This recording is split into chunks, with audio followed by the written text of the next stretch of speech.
Dadperfectrevenge.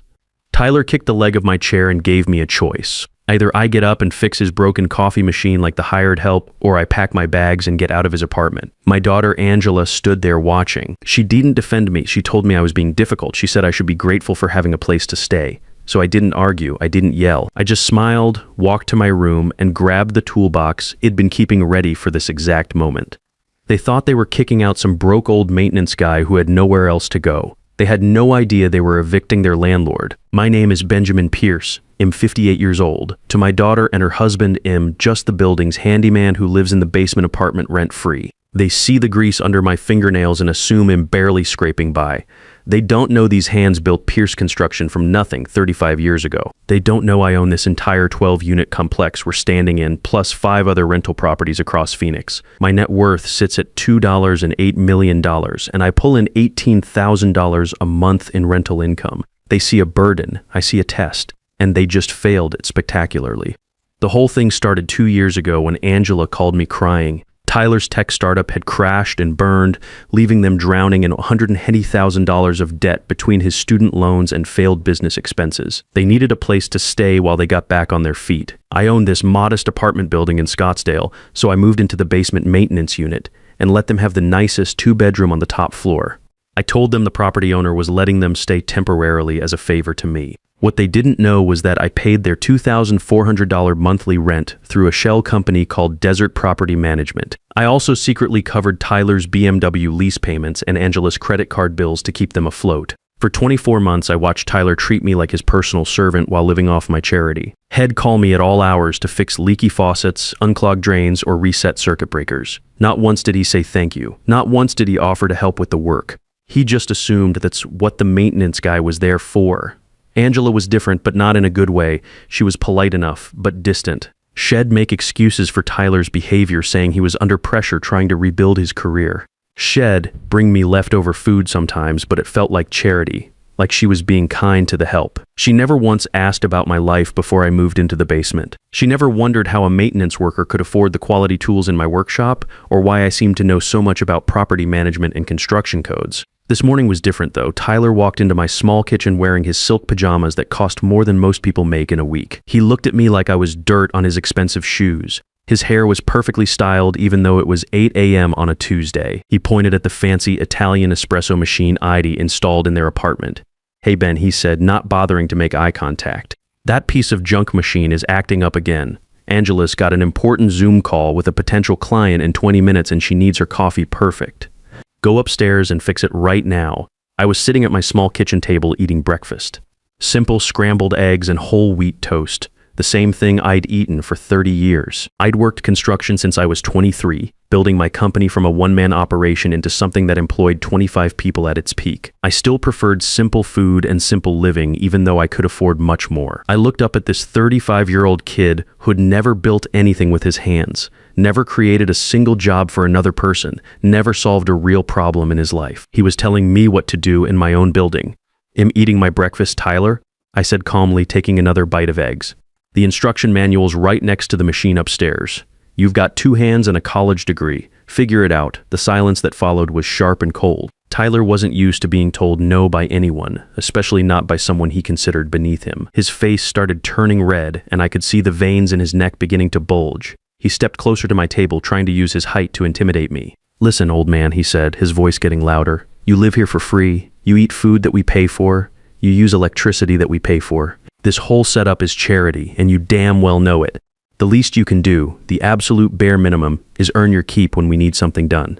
Now get your tools and get upstairs." I turned in my chair to face him directly. I saw the bloodshot eyes from last night's wine. I saw the soft hands that had never held anything heavier than a smartphone. I saw the fear masked as aggression, the insecurity of a man who'd never accomplished anything real, trying to feel important by pushing around someone he thought was powerless. "No," I said simply. That single word hit Tyler like a slap across the face. His mouth fell open. For a few seconds, he just stood there staring at me, processing the fact that the building's maintenance guy had just refused a direct order. Then the rage took over. Tyler's face went from red to purple. He grabbed my plate with both hands and hurled it against the kitchen wall. The ceramic shattered with a loud crash, and scrambled eggs splattered across my clean white paint. Yellow yolk dripped down the wall onto my spotless floor. "Look what you made me do," he screamed, pointing at the mess. "Look at this disaster. You're clumsy and you're useless, and now look what happened. Clean it up." Clean it up right now? I didn't move to clean up Tyler's mess. I stood up slowly, brushing a piece of egg off my flannel shirt. My heart was beating steady and calm. This was it. This was the moment E'd been waiting for. E'd given them every chance to show some basic decency, some gratitude, some respect. There was nothing here but rot. "What's going on down here?" The voice came from the stairway. Angela appeared in her silk pajamas, looking from the broken plate to Tyler's red face, and finally to me. I waited. I waited for her to ask if I was okay. I waited for her to tell her husband he couldn't treat her father like an animal. I waited for the girl I'd raised to show up. Instead, she sighed. It was a long, irritated sigh that told me everything I needed to know, Dad. "Seriously," she said, walking over to stand next to Tyler. "It's 8 in the morning. Why are you provoking him?" I stared at my daughter. Provoking him? He threw my breakfast at the wall. "Tyler's under enormous pressure, Dad," she snapped, cutting me off. "He's got 3 investor meetings this week, trying to get funding for his new venture. He's carrying the weight of rebuilding our entire financial future. He asked for a simple favor. Is fixing a coffee machine really too much to ask after everything we do for you? Everything they did for me?" I almost laughed out loud. I thought about the $2,400 monthly rent check I wrote for their apartment. I thought about the $600 BMW payment I covered every month so Angela could drive to her part-time marketing job. I thought about Tyler's $800 monthly credit card bills I'd been paying to keep his credit score from completely tanking. Tyler stepped between us, emboldened by Angela's support. He puffed out his chest, trying to intimidate me with his height advantage. "I'm done with this charity case," Tyler announced, pointing his finger at my face. "I'm giving you an ultimatum, old man. Right here, right now. You either get down and clean up this mess, learn to show some respect for the people putting a roof over your head, or you pack your bags and get out today." Angela crossed her arms and stared at me with those cold, judgmental eyes I'd been seeing more and more lately. Maybe he's right, Dad. Maybe this arrangement isn't working anymore. You're too set in your ways. You're stubborn. If you can't help out when we need it, if you can't support Tyler when he's under stress, then maybe you should find somewhere else to go. The air in that small kitchen felt thin. I looked at the broken ceramic scattered across my floor. I thought about all those Saturday mornings when Angela was little, how we'd make pancakes together while her mother Kate slept in. I thought about the nights I worked double shifts so we could afford to send Angela to private school. I thought about Kate on her deathbed, making me promise to always look after our little girl. I had looked after her.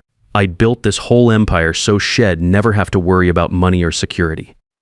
I'd been her safety net for 32 years, invisible and strong, and now they were cutting the net. I smiled. It wasn't a happy smile. It was the smile of a man who had just finished a very long test and was ready to grade the papers. "You know what, Angela? You're absolutely right," I said, my voice calm and steady. "This arrangement isn't working at all." I stepped over the broken eggs and walked past Tyler, who was breathing heavily, still waiting for the fight I wasn't going to give him. I walked past my daughter, who suddenly couldn't meet my eyes now that the decision was made. I went to my small bedroom and opened the closet. My toolbox was there, along with a duffel bag I depacked 3 days ago when Tyler made his comment about putting the old man in a home where he belongs. I grabbed both bags and walked back through the apartment. Tyler and Angela were standing in the kitchen, already arguing about who was going to clean up the mess and whether they should call a cleaning service. They didn't even notice me heading for the front door. I opened it and stepped into the Phoenix morning heat. It was already 95 degrees at 8:30 a.m., and the day was going to be a scorcher. I pulled out my phone and dialed the number I'd been keeping on speed dial for exactly this moment, Victor. I said when my lawyer picked up on the first ring, "It's been time to execute the plan, cut them off, stop all the payments, cancel the lease, and send Carl around to pick me up. I'm done playing the broke maintenance guy." I stood on the sidewalk in front of my own building, waiting. Behind me, Tyler was probably pouring himself a victory drink, celebrating the fact that Head finally gotten rid of the deadweight. He thought Head cleared out the problem. He had no idea that the man walking away with a toolbox and a duffel bag was the only thing standing between him and complete financial catastrophe. A black Cadillac Escalade turned the corner and pulled up to the curb. Carl Jensen, my security guy and driver for the past 15 years, got out and opened the rear door. He was wearing his usual dark suit and had the kind of build that made people think twice about causing trouble. "Good morning, Mr. Pierce," he said, taking my bags. "I take it the experiment is over." "It's over," I said, sliding into the leather back seat. "Take me to the office, Carl. We've got some phone calls to make." As the Escalade pulled away from the curb, I watched my apartment building disappear in the side mirror. It was a nice building, well maintained, in a good neighborhood. I'd bought it 8 years ago as an investment property and had put a lot of work into upgrading the units. Now Angela and Tyler were about to find out what it really cost to live there. Within 1 hour of leaving that apartment, every automatic payment that had been keeping Tyler and Angela's lifestyle afloat stopped cold. Victor worked fast. The shell company lease was terminated for violation of occupancy terms. Tyler's BMW lease payments bounced. Angela's credit cards hit their spending limits. The money spigot he'd been secretly operating for 24 months shut off completely, but cutting them off was just the beginning. Tyler thought he was smart enough to manipulate an old man. I decided to test exactly how smart he really was. From my office downtown, I could monitor everything through the security camera system ID had Carl install throughout the building 6 months ago. It was all legal, common areas, and maintenance access points, the kind of surveillance any property owner would have. I watched Tyler pace around their apartment for 3 days, making frantic phone calls to credit companies and banks, trying to figure out why everything was suddenly going wrong. On day 4, I had Victor plant some documents in my old basement apartment, a fake property deed for a vacant lot in Tempe that I actually owned, made to look like it was worth $400,000. I knew Tyler would go looking for anything valuable once the bills started piling up. He was predictable that way. Sure enough, on Thursday night, my cameras caught Tyler using a crowbar to break into my former apartment. He spent 2 hours going through everything, searching for cash, valuables, anything he could sell. When he found the fake deed tucked inside an old toolbox, I watched him photograph it with his phone. He thought heads struck gold. The next morning, Angela called me. "First time in 5 days, Dad, we need to talk," she said, her voice strained. "There's been some kind of mistake with our accounts. Everything's frozen. Tyler thinks maybe you could help us figure out what happened to the automatic payments." "What automatic payments?" I asked, keeping my voice neutral. "You know, the rent assistance the property owner was giving us. Tyler says maybe you could talk to him, explain our situation." I almost felt sorry for her. She still had no idea who actually owned the building. "Angela, just the maintenance guy. I don't have any influence with the owner. But Dad, we're desperate. Tyler's trying to get investors for his new app, but he needs time. We just need a few more months." "Maybe you should get jobs," I suggested. The line went quiet for a long moment. "Dad, Tyler is an entrepreneur. Hez building something important. He can't waste time on some minimum wage job when he's this close to a breakthrough." I hung up. Some people only learn the hard way. 2 days later, my contacts in the Phoenix real estate community started calling. Tyler was shopping around trying to sell property he didn't own. Head even had fake transfer documents drawn up, complete with a forged signature. He was using the name of some disbarred lawyer named Rex Stevens, who operated out of a strip mall and charged $500 for any document you needed. Perfect. I had him on breaking and entering, theft, and now attempted fraud. The trap was set, but I wanted to spring it publicly. The Phoenix Real Estate Development Awards were happening the following Saturday. I'd been nominated for a Lifetime Achievement Award for my affordable housing projects over the years. The timing couldn't have been better. I called the event coordinator and confirmed my acceptance speech. Then I had Carl do some research on Tyler's background. What he found was interesting. Tyler hadn't just failed at one startup, had burned through $300,000 of investor money on 3 different ventures over the past 5 years. Each time, had blamed market conditions, unfair competition, or bad partners. Had never taken responsibility for any of his failures. The pattern was clear. Tyler was a professional victim who'd learned to live off other people's charity while maintaining the fiction that he was a misunderstood genius. Angela had just been his latest mark. Friday afternoon, Tyler called me directly. First time in 2 years Head ever dialed my number. "Ben, we need to meet," he said, trying to sound friendly. "I found something in your old apartment that I think you'll want back."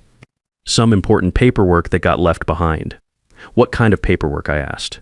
"Property documents. Maybe we could grab coffee and I could return them to you." So he wanted to meet face to face to try his scam. This was getting better by the minute. "How about we meet at the Phoenician tomorrow night?" I suggested. "You'll be there anyway for a work event?" The Phoenician, that's pretty fancy for a maintenance guy. Company event, free food. He agreed to meet me at 7 p.m. in the resort lobby. He had no idea he was walking into his own public execution. Saturday morning, I got dressed in my best suit. Dark navy, Italian wool, tailored specifically for my frame 3 years ago. I put on the Rolex Kate had given me for our 20th anniversary. I looked in the mirror and saw the man I really was, not the character E'd been playing for Tyler's benefit.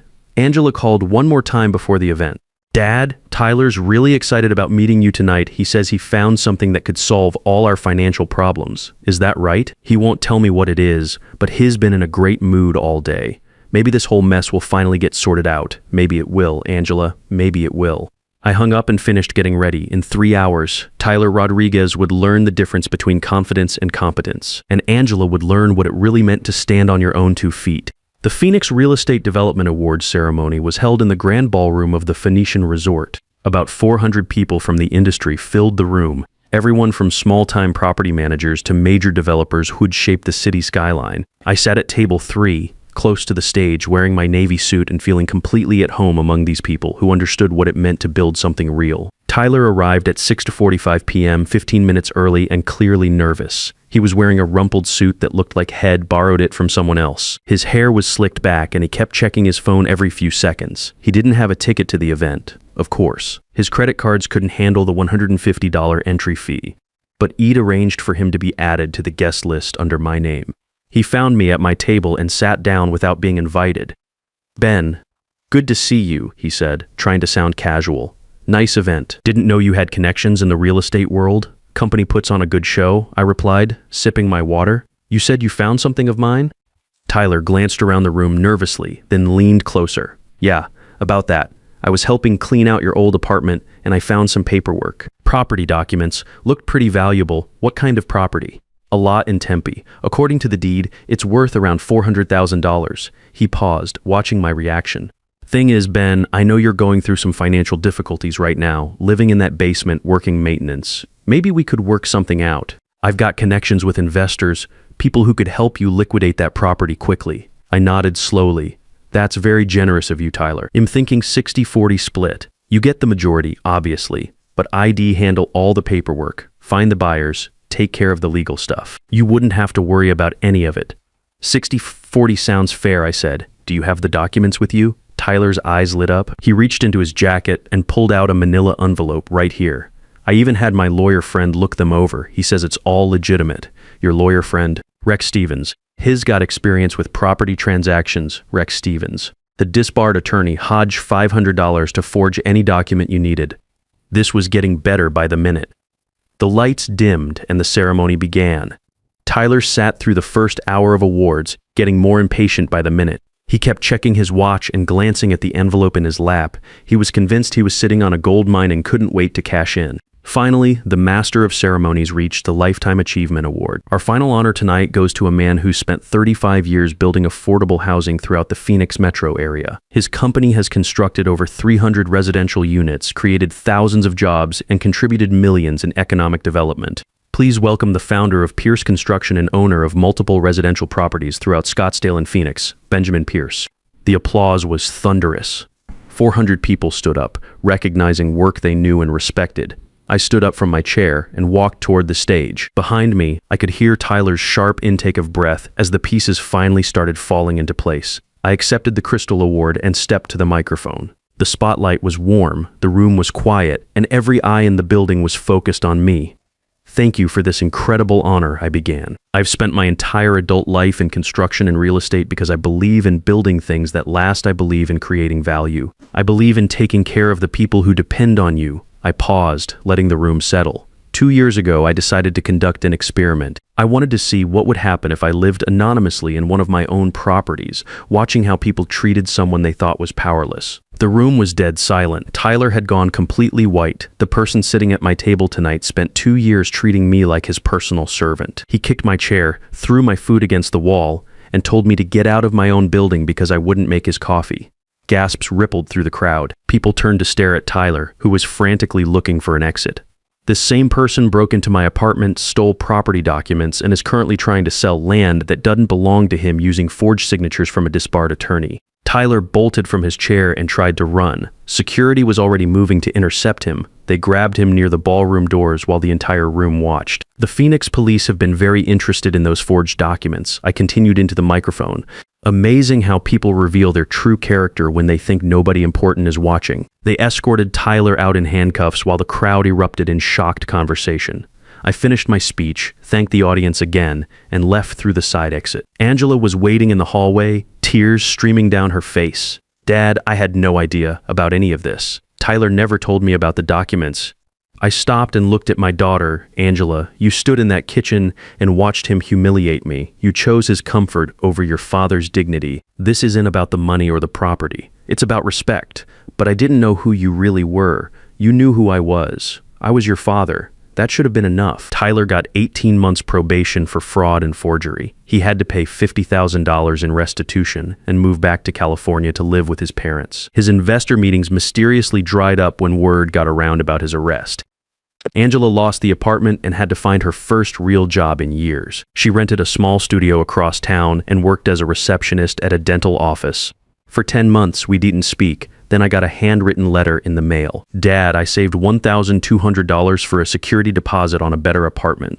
I earned every dollar myself. I finally understand what you were trying to teach me. Can we have coffee? Angela, we met at a small cafe near her work. She looked tired but different, stronger somehow. She didn't ask for money. She didn't make excuses. She just apologized and told me about her job, her plans to take night classes, her goal of starting her own marketing business. 6 months later, I co-signed her loan for a modest condo. Not a gift, a loan. She's been making payments on time ever since.